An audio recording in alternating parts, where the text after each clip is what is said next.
Hello everyone, I'm Levitros, and welcome to my channel. Today I'll be reviewing the DC's latest movie, Blue Beetle.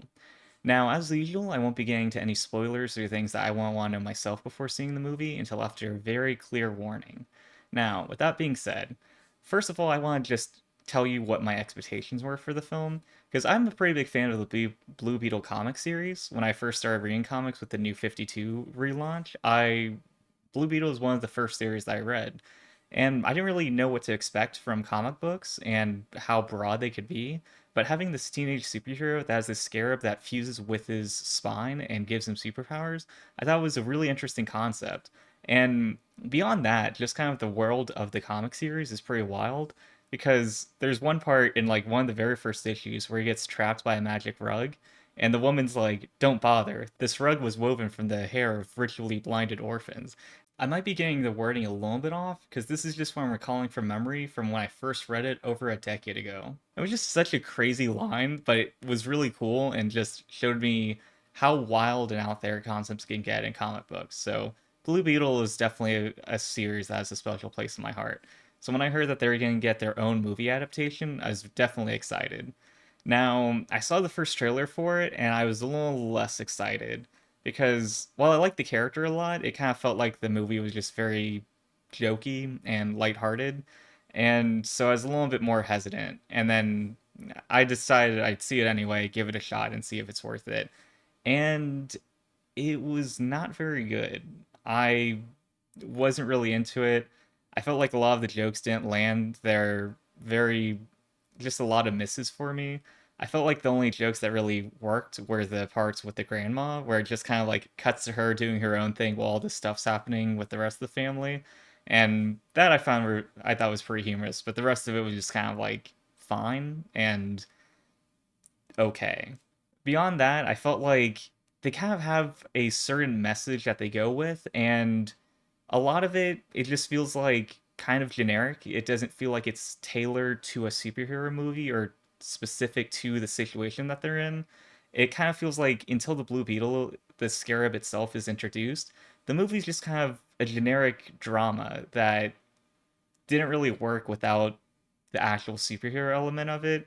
And it felt like it kind of took too long to get to the actual superhero part. And without it, it just didn't really work. It wasn't a very tight film outside of that. And on top of that, some of the special effects, the fight scenes, I had some a little bit of issues with it. Overall, I think it was fine and okay. But for a movie overall, it's kind of like if some parts aren't great, then other parts need to be a little bit better than okay for the movie to be good overall. So, just a bit disappointed with the experience overall. So, to recap, I felt like the comedy didn't really work for me for the most part, and the non superhero elements kind of took up more screen time than I would have liked, and they didn't really work. However, I think this is a movie that if you saw the trailers and you were entertained by it, I think the movie really follows up and delivers on that promise that they gave you. And since I was not super into the trailers, I it makes sense that I didn't particularly enjoy the movie. I think you can see the trailer and get a pretty good idea of whether it's going to be worth their time to see it or not. That's about all I want to say before getting to spoilers, so this is the warning before we get into spoiler territory. I thought the opening of the movie was pretty promising, with it showing the scarab traveling to Earth, hitting a planet, and then just destroying the whole thing, kind of showing the destructive power of it before it actually winds up in the hands of Jaime. And seeing it, all the art and the Aztec paintings with the scarab being used, and then the stories of the previous Blue Beetle, I thought was a really interesting setup for the movie and definitely had me engaged. The plot starts with Jaime graduating from college and returning home to visit his family in Palmyra City, a very futuristic looking city that his family actually lives on the outside borders of in the area that is definitely not as wealthy. Now, the first joke in the movie is as Jaime's going down the escalator at the airport, he puts on his graduation cap and asks the older man behind him how he looks. And the guy says, like, you're six figures in debt. And it just felt like a very plain joke. Like, yeah, college is expensive, and that's kind of it. And I felt like there wasn't even something that he's not wearing something that shows what college he went to. That's like, oh, this is an expensive college. It's just like, oh, Graduation cap, six figures in debt. Unfortunately, that kind of set the tone for the jokes in the rest of the movie. However, he gets back, visits his family, and learns that they are not doing well financially and that his father recently had a heart attack. And this is all just kind of told to him at a dinner, and that's it. And I kind of feel like that also sets the tone for the movie because it's a lot of telling and not a whole lot of showing. There's a scene where Jaime is sitting with his sister on the roof of the house while they look at the skyline of Palmyra City. The sister basically says that the money is for the wealthy people and not for them, and they have to live on the outskirts of the city until the rich people decide they want to live there and they get pushed out. So it just kind of felt like very generic commentary on wealthy people being greedy and gentrification. It didn't really feel like it was anything specific or unique to this area. That Palmyra City is this very futuristic looking city that feels like it's something different. Like they have very advanced technology, it looks like. It almost felt like Wakanda, but in Marvel, Wakanda is like isolated by choice and by design to help make sure that other people don't know about them. And in this movie, Palmyra City looks pretty advanced, but it's just another city. So I looked into Palmyra City after seeing the movie because it definitely seemed like a place with a lot of backstory and significance. And the way they kind of talk about it, it seems like it's almost like a country on an island, like pretty remote, where the technology can't really spread to the rest of the world very easily. And I looked it up, and it turns out it's in Texas.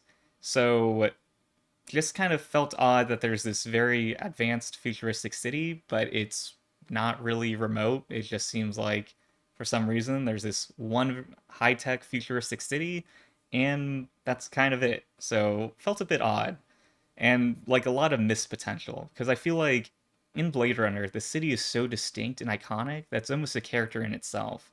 And so I feel like there's a lot of room to explore with what the city is. Is there like corruption in it? Is there something going on there that's a bit nefarious? But in this movie, it's purely a backdrop to represent wealth. And there are scenes that they go into the city, but every time they do, they go to the headquarters of Cord, which is owned by the villain of the film, and they don't really go anywhere else. There's a scene where they're driving through roads and a part where they fly over the city, but there's not really any exploration of the city and it being distinct or different from any big city. So I did want to clarify, there is a scene where Jaime flies into the city and then cuts a bus in half, where fortunately no one was standing in the aisle or sitting in the back center seat. And there's some teenagers sitting nearby that are like, man, how long ago did we take it? You feeling anything yet? And then that whole thing happens and they're like, oh, I'm feeling it now. But it just kind of felt like a joke that's already a bit of a trope. Like it was in Eurotrip and in Revenge of the Nerds, so it just feels like a joke that's already played out. George Lopez is also in this film, which was interesting to see because I haven't seen him since I fell asleep while watching Nickelodeon and woke up to. He plays Jaime's conspiracy theorist uncle, who's very paranoid of the government and being monitored, and is also very good at technology for some reason, which comes very convenient later in the film. He's also very protective of his custom truck. It feels a little weird because the first 30 minutes of the movie are focused on showing how poor Jaime and the rest of his family are and how they're not well off because they have to close the auto garage and they're going to lose the house.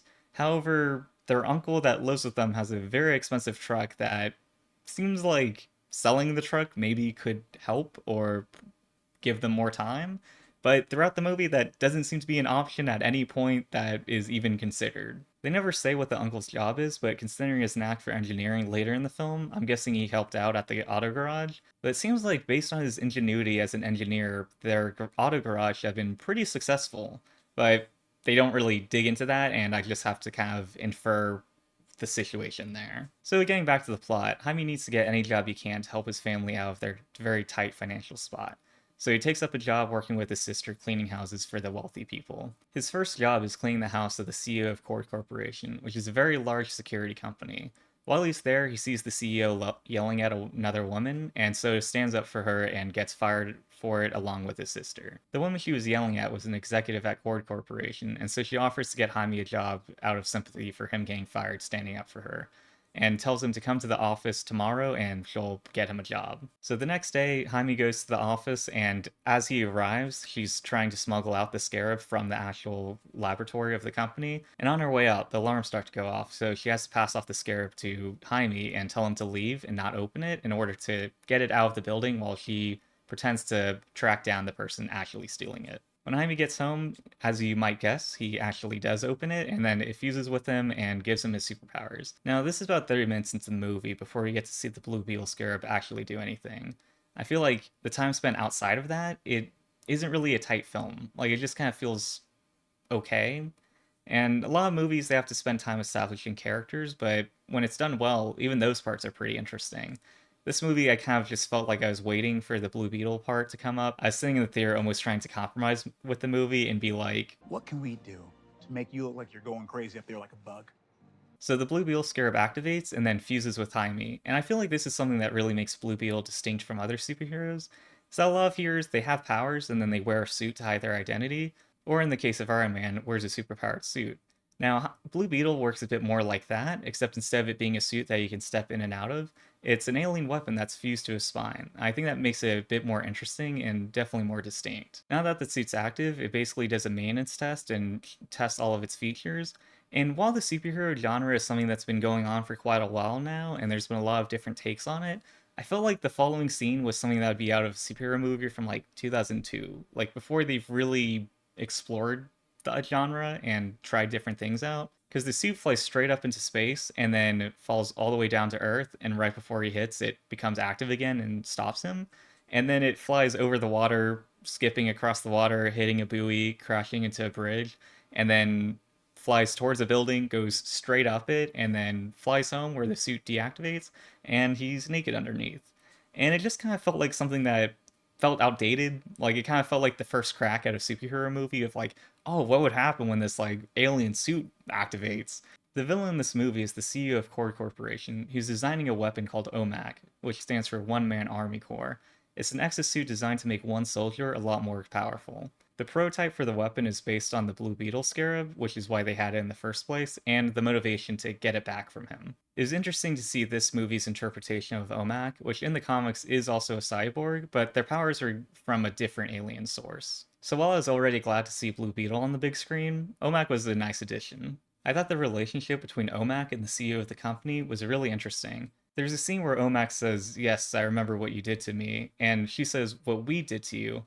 And while the situation is that she basically used him as a prototype to try out this weapon, she tries to spin that into "I helped you out and did you a favor to make you more powerful than you are," and literally says "I fixed you." It's pretty clear that OMAC doesn't see the situation the same way, and while he himself has the power of an army corps, in this relationship, he's pretty powerless. So he has to follow her commands, but I feel like there's a lot of interesting potential here that unfortunately doesn't really come up until the very end of the film. Jaime's family is reasonably disturbed by the suit activating, and so Jaime sets out to find the woman that gave him the scarab in order to get some answers. Jaime goes back to the city at night, presumably to go to Cord headquarters and try tracking her down, but as he's driving, he notices her crouching behind some cars and gets her attention. She jumps in and tells him to drive as OMAC and some other security forces find them and start shooting at them. Now, when I'm watching a movie, I don't mind giving into the suspension of disbelief, but this is the point in the movie where it starts to take me out of it. It seems like every time Jaime leaves home, he's just destined to run into her. The first time was when he's at the job cleaning the house of the CEO while she gets yelled at and he stands up for her. The second time is when he goes to Cord headquarters, and it just happens to be the same time that she's trying to smuggle out the Blue Beetle scarab. But this being the third time in a row, and he just happens to see her hiding while she's driving, felt like it was asking too much. An action scene follows between Blue Beetle and OMAC, ending with the suit telling him to kill OMAC even though he's already incapacitated. In my memory of the comics, there's this ongoing conflict between the suit and Jaime, with the suit wanting to take lethal measures to be more efficient, and Jaime wants to take the non lethal route. In the movie, he simply tells the suit, "Hey, let's not kill him," and switches to non lethal alternatives. Which, since I had already experienced that conflict in the comics, I felt like that change was fine. And later on, it actually turned out to be a bit more interesting. Blue Beetle escapes the scene of the fight with the woman that gave him the Blue Beetle scarab, whose name is Jenny Cord. She's related to the CEO of Cord Corporation and is the daughter of the founder of the company, Ted Cord. Ted Cord was the original Blue Beetle, but he went missing a while ago. The only thing is that with him being an existing superhero and someone that Jaime's uncle, played by George Lopez, remembers fondly, seems a little odd that no one mentioned Blue Beetle when they see their son get a superpowered suit that looks like a Blue Beetle. The CEO of Core Corporation is pretty easily able to identify Jaime as the person who has the Blue Beetle now, so she goes to his home and sends in a military security team to capture his family. He arrives and defends his family before the CEO tells OMAC to use the claw, and he pulls down this gun, this like turret from the roof of the helicopter that they're in, but it looks a bit cartoony and it looks almost like the guns that they use in the Toy Story ride. The claw works and they're able to capture Jaime as they take him away to do some research on the suit. The family wants to get Jaime back, so Jenny takes them to the original Blue Beetle's lair where they get new weapons and they get this Blue Beetle vehicle that I really liked, partially because it reminds me of Archimedes from the Watchmen comic series and movie, and then go to attack the base that he's being held at. One thing that I really enjoy about the Guardians of the Galaxy movies is that during the action scenes, they'll have rock music playing or other existing songs, and something that really makes the scene a lot more memorable, but I feel like doesn't happen enough.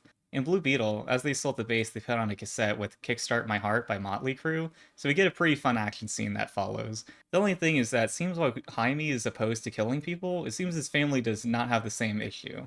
As they're assaulting the base, they start using the legs on the Blue Beetle vehicle to start walking around, and as they do, they step on a person and impale them, and then lift them up off the ground. And it's kind of played off in a lighthearted way. And later in the movie, the grandmother uses a Gatling gun to mow down an entire hallway of people, and it does make the movie more fun, albeit tonally inconsistent. So the Blue Beetle vehicle marches through the base in a really fun scene that ends with them finding a button that says bug fart that releases gas and makes fart noises, and kind of took me out of it at the end of it. Jaime straps a machine that's downloading data from the Blue Beetle scarab to upgrade OMAC, and after the process is complete, the CEO of the company tells the scientist that's already hesitant to help them that now they're just going to kill Jaime. So the scientist lets him go and then closes the door behind him and locks it. The scientist tells Jaime to run away before getting killed by OMAC, but Jaime just stands on the other side of the door trying to get the suit to activate while OMAC is breaking it down, so it kind of felt like the sacrifice didn't really do a whole lot. Another battle ensues between Blue Beetle and OMAC, and I was a bit concerned it's just going to look like red versus blue since it's a blue alien suit versus a red suit that was designed based on the blue alien suit. But when you see them on screen, Blue Beetle always looks so fragile and small. And then Omac's this like big hulking guy with a red exosuit around him. So I felt like it'd be interesting to see like light and agile versus just really dense and heavy. Unfortunately, as the fight goes on, there's a scene where Blue Beetle sends out a pulse that knocks Omac back, and he goes tumbling through the air through like five different smokestacks, and then he hits the ground and tumbles end over end over end. And so it didn't really have that different feeling of it just being like this really dense, unstoppable juggernaut of a guy versus this like very light, nimble teenager.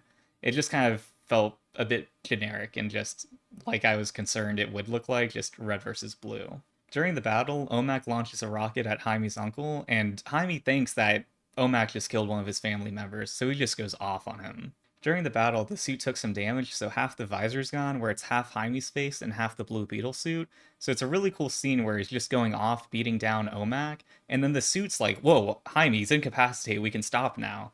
But Jaime still wants to deliver the killing blow. The suit stops him though and tells him that while he was connected to Omac during the download, he was able to access Omac's memories, and then we get a little bit of a flashback to Omac's origin and get a lot more empathy and insight into his character. As I've mentioned in my other movie reviews, I really enjoy it when the ending of a movie is not simply, hey, let's defeat the villain and beat them down and then everything's good. Instead, it's more empathetic and trying to find a different resolution to the conflict. I was glad to see that in Blue Beetle as well, but since it was right after they kind of already defeated Omac, it didn't feel as significant because they do have this empathetic insight, but up until then, it seemed like the suit didn't mind beating down Omac, even though it already knew everything that he had been through. But still better than nothing. So it seemed like Blue Beetle and Omac were going to have this unexpected alliance now that would have been interesting to see in the next film. But apparently, Omac didn't have access to these memories until the Blue Beetle suit unlocked it for him. So now that he remembers all the stuff that the CEO did to make him who he is now, he decides to set the suit to self destruct and then grabs the CEO of the company and then walks into a fire as he sees the ghost, a vision of his ex wife that was killed by Cord Corporation itself. So we won't be seeing Omac in the sequel, although it was a pretty cool scene to go out on. Now, Jaime's father had passed away while the house was being raided by Cord Corporation, so the movie follows up with them getting back to their destroyed home, all wearing black, presumably coming back from the father's funeral. So now the family's living in the destroyed house that they couldn't afford before it was destroyed, and now they're down a family member. So it seems like the movie's going to end on a pretty sad note, but the mood turns around pretty quick when all of the neighbors come out to celebrate and help out. I don't think it would have been very difficult to predict that the family's going to get by with the help and support of their neighbors, but the movie didn't even set that up until now. I'm pretty sure the only time you ever see the neighbors before this is when the house is getting raided by Cord Corporation, a helicopter flies in, and there's a shot of two people opening the front door of their home to see what's going on, but then they don't even try to stop the raid itself as it goes on. The family's wearing all black, so it seems like they just got back from the father's funeral, but none of the neighbors went to the funeral itself. They all come out of their houses carrying food, but it's like they only show up to the after party. It just felt like a bit of a cop out ending that the movie didn't even try to set up. And up until now, it's felt like Jenny Cord's character is someone that's a bit timid and stressed with the CEO of the company trying to weaponize the company that her father created. But at the end of the movie, she pulls up in a black leather jacket on a motorcycle, and it just felt very out of character for her. So while the movie had a few scenes that I really enjoyed, I just felt like overall there are a lot of loose threads that don't get woven together. And so this is a movie that maybe me being a big fan of the comic book character and going in to see the big screen adaptation of it made it a bit worse or gave me the wrong expectations rather than going in to see a lighthearted comedy with some action about family. But my goal when I see a movie isn't to not enjoy it. So if there are parts of the movie that you liked or things that you had a different opinion on, feel free to comment down below. I'd be interested to see more discussion about the movie.